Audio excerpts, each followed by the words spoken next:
Hello, welcome to the Real Estate Regroup Show. I am your host, LJ Walker, a real estate investor presenting information that will shift your thinking on how you can own a home or invest in one. Today I'm asking the question, who are you listening to? You see, bad advice will cost you time, money, and mental stress. With any advice, in particular real estate, you don't want to be solely persuaded into investing one way or another depending on a pretty face or words that tickle your ear. You have to verify the data, and many times you also have to look into the background of the person or business before you do any deals with them or take any classes with them. I did discuss this in the book, The Perils of Real Estate Scam Alert, but let's dig a little bit deeper. I'm going to be presenting a few things that I did not discuss in the book.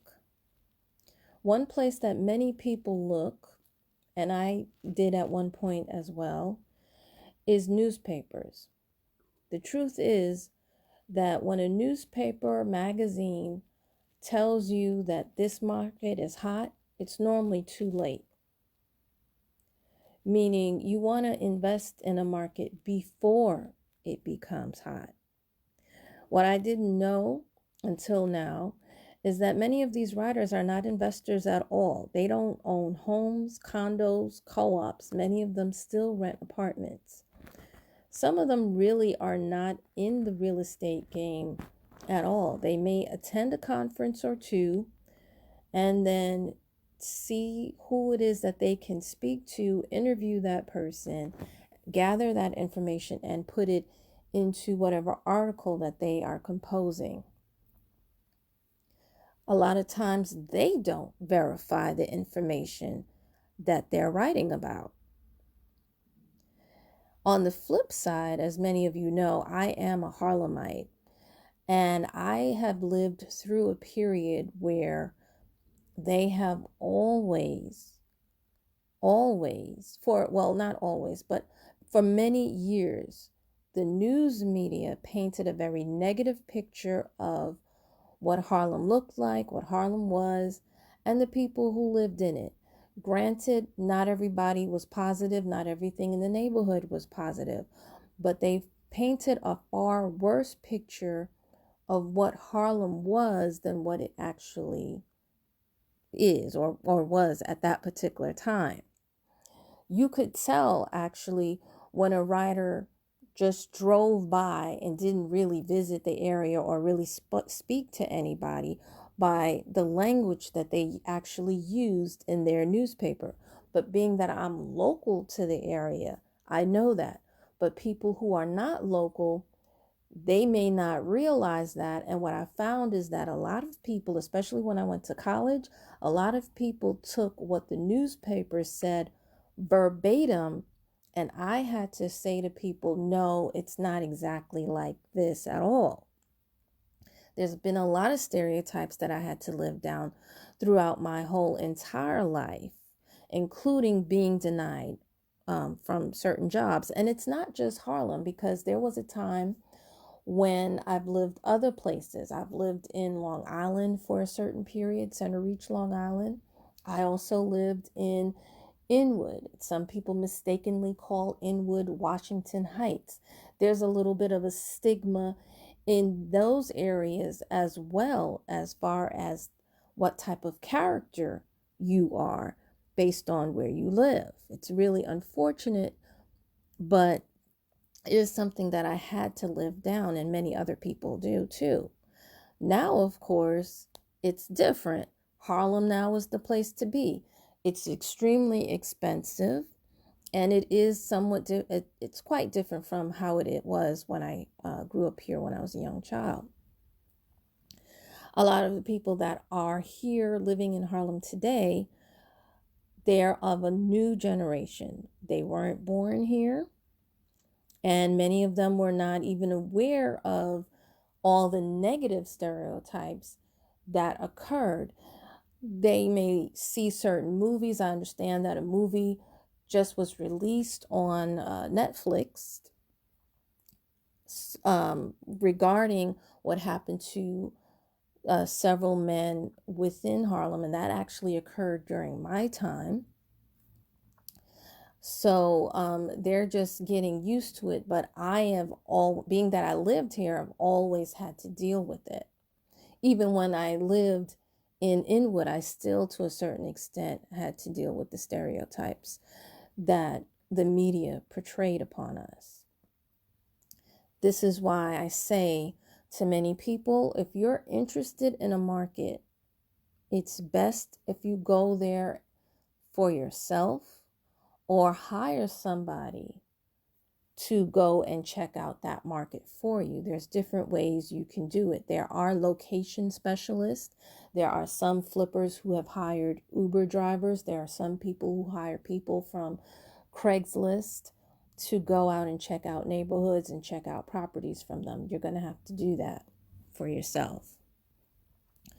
If you decide that you're going to visit an area yourself as opposed to hiring somebody, you want to talk to more than one person, because some people reside in a place, but they don't necessarily, in my opinion, live in a place, so to speak. And I'll give you an example of what I mean by that.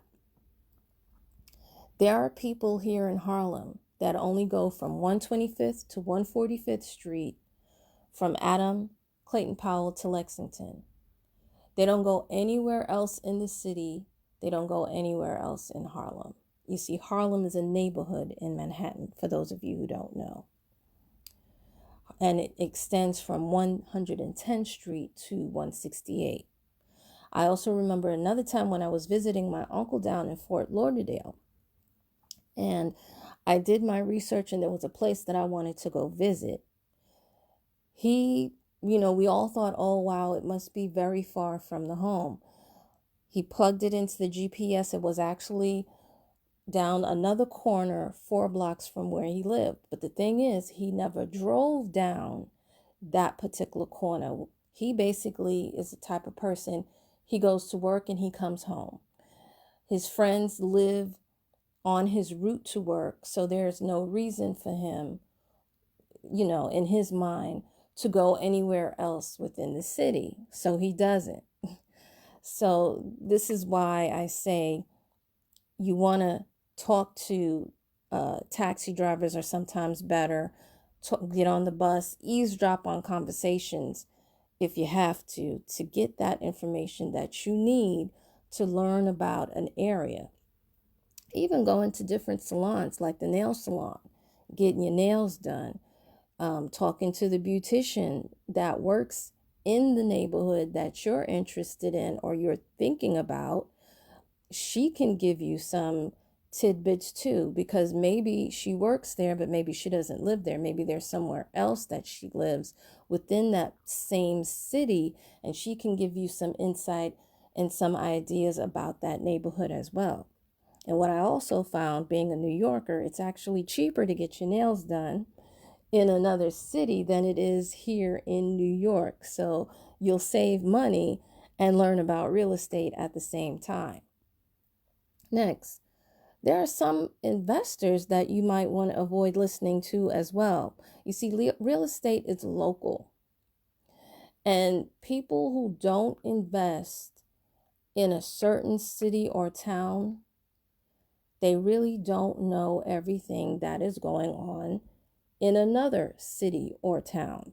I remember when several of us, we went to Detroit back in 2014. We saw a lot of positive change. We saw a lot of growth. Of course, yes, we saw some dilapidated areas. We saw some areas that were quite scary. Even Siri said for us to keep driving. Not joking. It really did say that. So, yes, it did have its bad side, but we did see an upside as well. Other investors, we spoke to them after our trip. We let them know, what we encountered. And they were like, no, we are not going to invest in Detroit.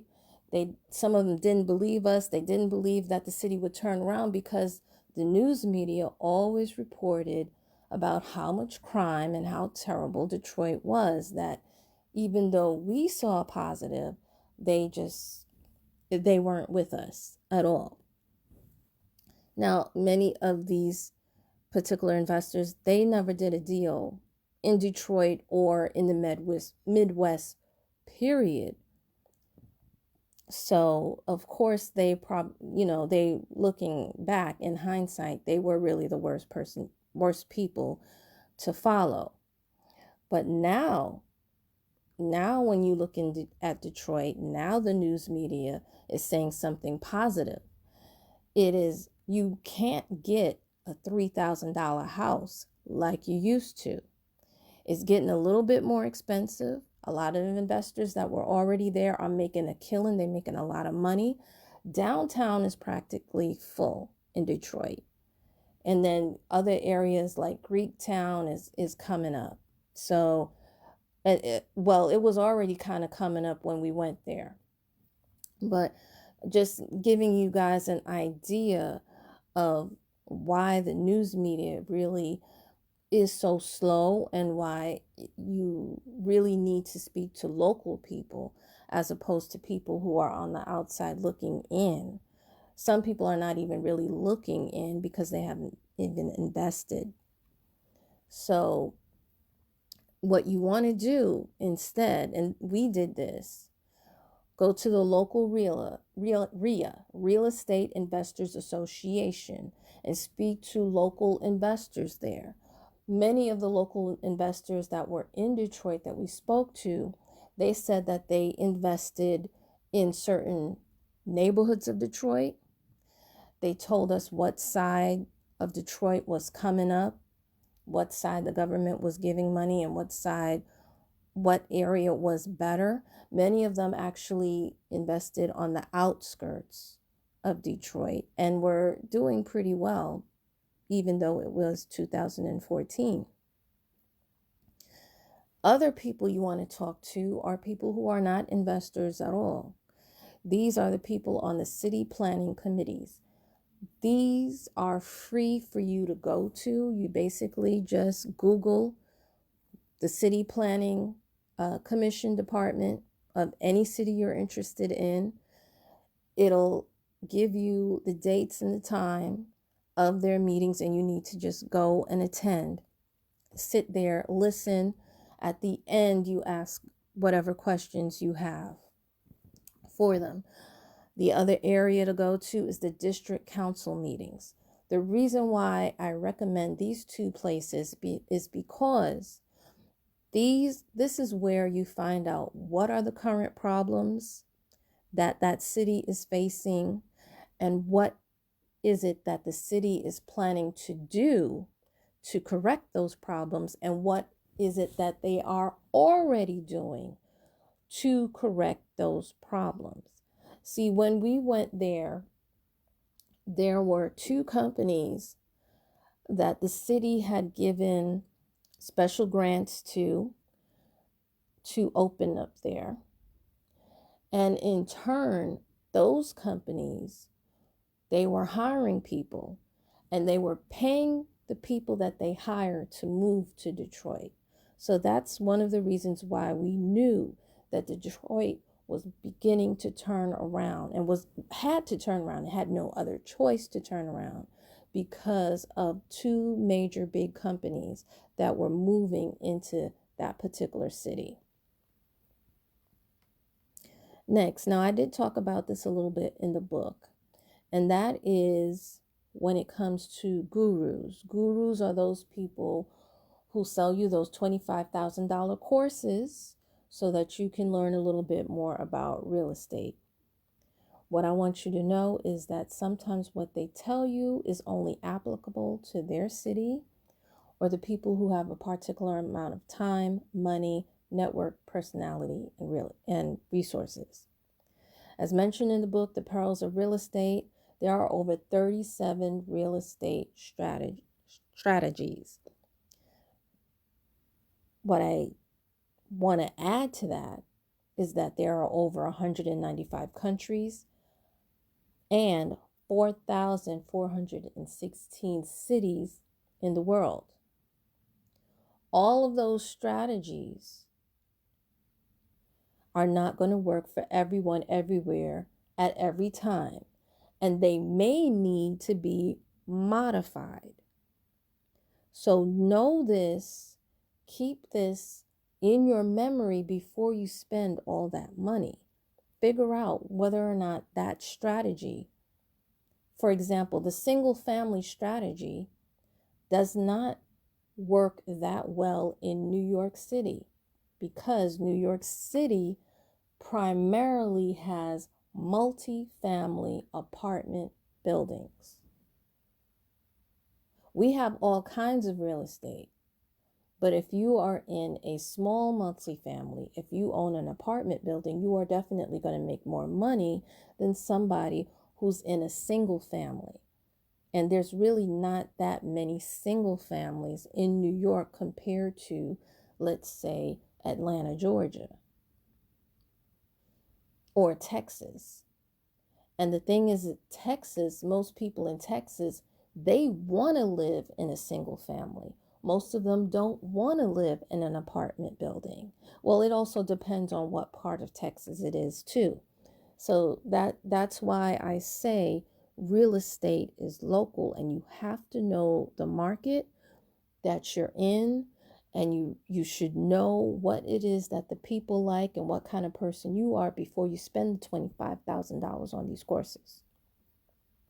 You definitely want to listen to people who know more than you and people who are doing what you want to do. If you know you don't want to wholesale, then you should not take a wholesale course. Simple. The other thing is this, the strategies differ. For example, Robert Kiyosaki and Dave Ramsey, I wouldn't necessarily call them gurus. They are to a certain extent, but know that they differ in opinion on how to handle money and how to invest in real estate. Now, I know people who have listened to Robert and have made money, people who have listened to Dave Ramsey and made money. I also know people who listened to them and didn't make any money at all. So you have to choose which one best suits you. And remember this, my mother always told me, too many cooks can spoil the soup. So stick to one mentor or coach, or stick to one. Once you pick a strategy, only choose mentors or coaches that complement that particular strategy that you're chosen. Never listen to people who never tried, and don't let people who gave up scare you from not trying. Learn from their mistakes and move on. Choose people whose fruit you can see, but learn how they got the fruit, because unfortunately, some people have stolen it. Now, when you go to these meetings and conferences, don't be afraid to ask questions. Many times you can ask at the end of the speech. If you are really shy or uncomfortable asking in front of people, then sometimes at the end of the conference, there's sort of like a break, or sometimes even in the middle of the conference, they have like a lunch break. You can normally pull the person aside and you can speak to them. There have been times when I have seen where the person gets up, gives a speech, gives a few minutes for people to ask questions, and then gets on a plane and goes somewhere else. If that is the case, I say you're going to have to bite the bullet and you're going to have to ask your question. Don't worry about whether or not it sounds stupid to other people. The important thing is that you have your answer and you know what to do next to make your next move. You have to learn to value yourself over what other people say about you or to you. The next thing you should know is you really need to know who you are and what your boundaries are, set them and stick by them. You need to know if you're an introvert or an extrovert. And don't let nobody tell you, well, you know what, you're not going to be successful if you're an introvert. You might just need to change or modify the strategy. That strategy you chose might not be for you. Sometimes you do have to test the waters to see what fits. But another thing you can do, of course, is partner with somebody who doesn't have the same skills that you do, but they are strong where you're weak. See, many introverts are very good at math, but they're not that sociable. Extroverts, many of them are not good at math, but they are sociable. If they team up together, they complement one another and they can make a strong team as long as they get along. So keep that in mind when it comes to setting up your business, setting up business deals, knowing who to partner with. Next thing I want to touch on is that sometimes you are your worst enemy. You'll let self-doubt come in based on whatever happened to you in the past. Well, sometimes you just gotta have to tell your enemy to shut up and sit down somewhere. Get yourself an affirmation list. List your accomplishments. Create a gratitude journal. This will definitely help you refocus. If you have to get therapy, there's nothing wrong with that. Go ahead and get that. But you have to know, in order to be successful, now this is something everybody, no matter what personality you have, is that you have to believe in yourself and you have to encourage yourself. So in conclusion, when choosing who to listen to, you must do the following. Curb your impulses. Pay attention to your gut, your dreams, the voice of God. Be aware that many people out there are really just out there to get your money alone, and they don't necessarily really care as to whether or not you learn anything or whether or not you become successful. That is up to you. Again, if you want more information, you can pick up my book, The Perils of Real Estate Scam Alert, to learn more. Well, folks, that's all I have for you tonight. Hopefully, the information will inspire you to reboot your mind, reset your focus, and make smart financial moves. Feel free to pass it along. Remember, each one, reach one, teach one. Bye for now. Until next time, have a good night.